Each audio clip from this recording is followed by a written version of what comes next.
ஆண்டவர் இந்த நாளில் உங்களை ஆசீர்வதிப்பாராக. நம்முடைய வாழ்விலே எத்தனையோ காரியங்கள் நம்ம செய்துக்கிட்டே இருக்கோம்.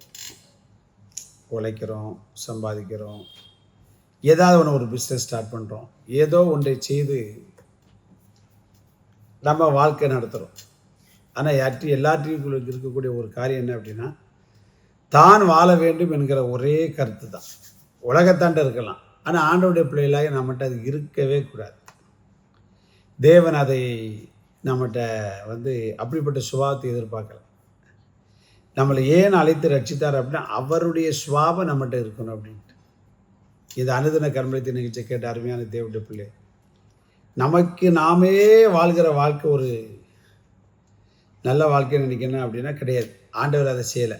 அவர் வாழ்ந்தது நமக்காக தான். நம்மை போன்ற மனிதர்கள், அவர் இந்த பூமியில் மனிதனாய் வந்தது நம்மை போன்ற மனிதர்களை நம்ம வாழ வைக்கணும், நம்மை போன்ற மனிதர்கள் வாய்க்க அவர்கிட்டருந்து கற்றுக்கொள்ள ஒரு மிகப்பெரிய பாடமே அது. இயேசு அப்படின்னா இந்த உலகம் என்ன நினைக்க அப்படின்னா, உலகத்துக்கு அனைவருக்குமே தெரிந்தது, அவர் மற்றவர்களுக்காகவே வாழ்ந்தவர், மற்றவர்களுக்காகவே ஜெபம் பண்ணினவர். இன்றைக்கி நாம் என்ன செய்யணும் தெரியுமா? எனக்கு, என் மனைவிக்கு, என் பிள்ளைகளுக்கு, எனக்கு, என் மனைவி, இப்படியே ஒரு ரவுண்ட்லேயே போயிட்டுருக்கோம். அதனால தான் நம்ம வாழ்க்கை ஒன்று நடந்தால் கூட நம்ம என்ன செய்ய முடியலை. பொதுவாக உலகத்தில் சொல்லுவாங்க, தர்மம் தலை காக்கும் அப்படின்னு சொல்லுவாங்க. வசனமும் சொல்லுது, மனுஷன் எதை விதைக்கிறானோ அதை அறுப்பான். அப்போ விதைக்கிற பழக்கம் நமக்கு இருக்கணும். ஏன் நமக்கு அறுவடை வரலை அப்படின்னு பார்த்தீங்கன்னா, நம்ம விதைக்கலன்னு அர்த்தம். நான் என்னுடைய ஊழிய பாதையில் நிறைய சொல்ல முடியும். நம்ம விதைத்ததுனால் உண்டான ஆசிரியர் என்ன அப்படின்னா, எங்கள் அப்பா அம்மாலாம் அவ்வளோ அவங்க நன்மை செய்தது நான் சிறுவது முதற்கொண்டே பார்த்துருக்கேன். அவங்க அந்த விதைத்த விதை அவங்க வாழ்க்கையில் மட்டும் கிடையாது, எங்களுடைய வாழ்க்கையில் பலிச்சிருக்கு. அப்போ நினைப்பேன், யாரையாரோ நம்ம தாய் தகப்பன் போஷித்தார்கள் அப்படின்னா, நம்மை போஷிப்பதற்கு, நம்மை காப்பாற்றுவதற்கும் அந்த விளைச்சல் வேறு ஒரு வகையில் நமக்கு வெளிப்படுகிறது. உதவி செய்ய எத்தனை பேர் எந்த இடத்துல நின்னா வரும். அப்போ ஆண்டவர் நம்ம கற்றுக் கொடுத்த பாடம் என்ன அப்படின்னா, நமக்கே நம்ம ஜெபம் பண்ணிட்டு போகக்கூடாது, மற்றவர்களுக்காகவும் ஜெபிக்கணும், மற்றவருடைய நன்மைகளுக்காகவும் நம்ம ஜெபிக்கணும். பக்கத்து வீட்டுக்காரங்களுக்காக, உங்கள் கூட சபையில் வருகிறவங்க, அந்த பழக்கம் நமக்கு இருக்குதா அப்படிங்கிறத தான் இன்றைக்கி ஆண்டவர் நம்மகிட்ட கேட்குறார்.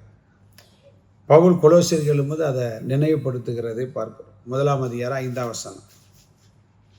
கொலோசியர் 1:5 பார்த்தீங்கன்னா, நம்முடைய கர்த்தராகிய இயேசு கிறிஸ்துவின் பிதாவாகிய தேவனுக்கு ஸ்தோத்திரம் செலுத்தி எப்பொழுதும் உங்களுக்காக வேண்டுதல் செய்கிறோம். பார்த்தீங்களா, உங்களுக்காக வேண்டுதல் செய்கிறோம். அப்போ நாம் மற்றவங்களுக்காக வேண்டுதல் செய்யும்போது, எனக்கு ஜெபம் பண்ணியே கிடைக்காது. நீ மற்றவங்களுக்காக ஜெபம் பண்ணி பாருங்க, நம்முடைய வேண்டுதலும் சேர்த்து கேட்கப்படும். உலகத்தில் என்ன செய்யும், ஊராம் பிள்ளையை ஊட்டி வளர்த்தா தாம் பிள்ளை என்ன செய்யும், தானாய் வளரும்னு இருக்காங்க. அப்போ மற்றவர்களுக்கு சில பேருக்கு பார்த்தீங்கன்னா சொல்லுவாங்களே, எச்சி காயிட்ட காக்க வரட்ட மாட்டேயா. ஏசப்பா நமக்கு சொல்லிக் கொடுத்த ஒரு மிகப்பெரிய பாடமே தான். ஒருவேளை உங்கள் கண்களுக்கு முன்பாக உங்களால் உதவி பெறக்கூடிய யாராக இருந்தாலும் நீங்கள் உதவி செய்யுங்க, உங்கள் சிறையிருப்பை மாற்றி. யோபு தன் சிநேகிதர்களுக்காக ஜெபித்தான், அவன் சிறையிருப்பை மாற்றினான். எப்படி பார்த்தீங்களா வசனம், எவ்வளோ அருமையான வார்த்தை. அதனால் மற்றவர்களுக்காக நீ வேண்டுதல் செய்தால், இன்றைக்கி இந்த கண்மலைத்தேன் மூலமாக ஆண்டவர் தான் பேசுகிறார். நீ உங்களுக்கே ஜெபிக்கிறதுனால் மட்டும் ஆசீர்வாதம் வரும், மற்றவர்களுக்கும் வேண்டுதல் செய்து பாருங்கள்.